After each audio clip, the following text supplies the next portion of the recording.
No doubt you've heard by now, digital and computing skills are in high demand, and over the last decade, there's been a particular emphasis and push to get young girls more interested and exposed to STEM education, meaning science, technology, engineering, and math. Yet, despite the current efforts to close the gender gap in tech jobs, new research by Accenture and Girls Who Code shows the number of women in computing will fall to a new low over the next 10 years. Julie Sweet, Accenture's Group Chief Executive, and Reshma Saujani, founder and CEO of Girls Who Code, are here now to discuss. Welcome, ladies. Thank you so much for being with us. I think a lot of people are surprised to hear that despite the attention on getting girls into STEM fields, that the gap is actually widening and not narrowing. Yeah, it's shocking. I mean, the study shows that, 1995, 37% of those in computing were women.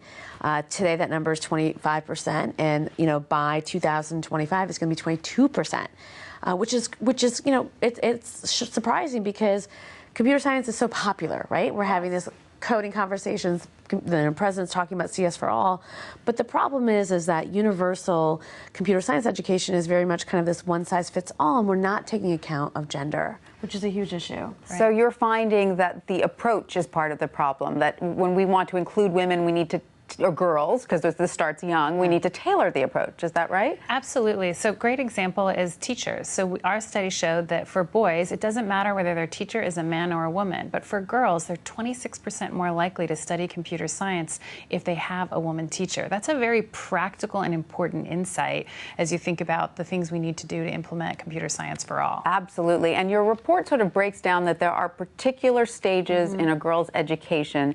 And there's one where she's particularly vulnerable, I saw, which is high school. Why is that? Yeah, the high school trap.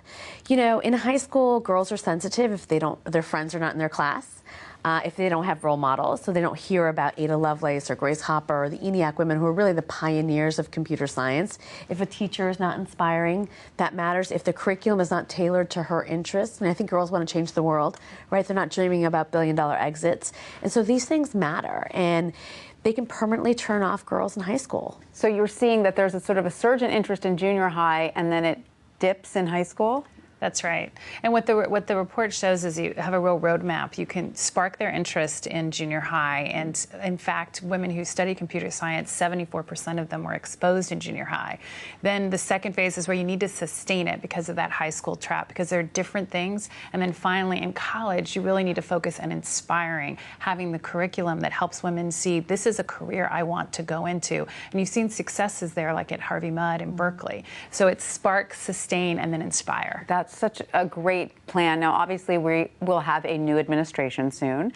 So what changes would you like to see on the federal level to the educational system that will address this? Yeah, so one, I think that there's a huge, just generally a teacher gap shortage. And so, some say there's only 1,500 computer science teachers in the country.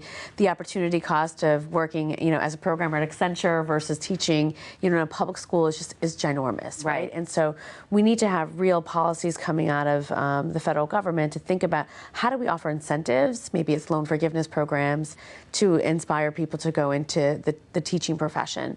I think that the next administration has to continue to push the president's mandate for computer science for all and really make a commitment. We would argue that commitment should really be thoughtful about gender, and we should be building curriculum for, I would argue, a 13-year-old, African-American girl from Georgia, right? What are we doing to inspire her? If we can figure that out, the rest of the kids will come. So it's got to be a little bit more focused, a little bit more tailored. Now, what about the private sector? How concerned, how responsible should it be? After all, we are talking about the workers of the future here.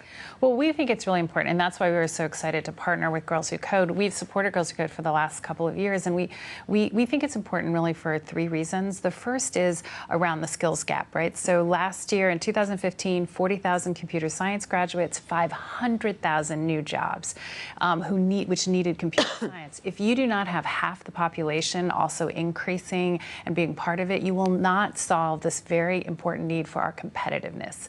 The second is really innovation. Diversity creates innovation. It's really important for innovation. And right now, companies across industries are facing massive disruption. And I see in the C-suite a genuine recognition that this is not just about gender equality, but really a business imperative. And finally, of course, is the gender parity issue, which is these are some of the most important jobs. And our research showed that if we made the intervention to triple women in computer science by 2025, it has a cumulative earnings effect of almost $300 billion. Wow. Now, are you sharing these studies and all this research with your clients? Yes, so we're just starting now, sort of reaching out to both organizations, private sector organizations, trade associations, and our clients. So fascinating. So what is the goal? The goal, I saw by a certain year there could be 4 million women in tech jobs. Is that the goal? How far away are we from that? Well, I think if we had some recommendations, so, intervene in middle school, deal with the high school trap, and really also recognize it's never too late. So 52% of women that are in computing didn't major in computer science in college. Interesting. And so you can still pick up this skill set once you've graduated and you're in the workforce. And so we think that this is a huge economic opportunity for our country. At a time where American women, 40% of them are the breadwinners, right? Going into this field, we feel like there's a lot of, from a GDP perspective, like that we could actually bring in revenue by making sure that we train women into the jobs of the future. Absolutely. Very important. Very, very important stuff. Thank you so much for talking to us about it, Reshma and Julie. Thank you so much for having us, Tanya.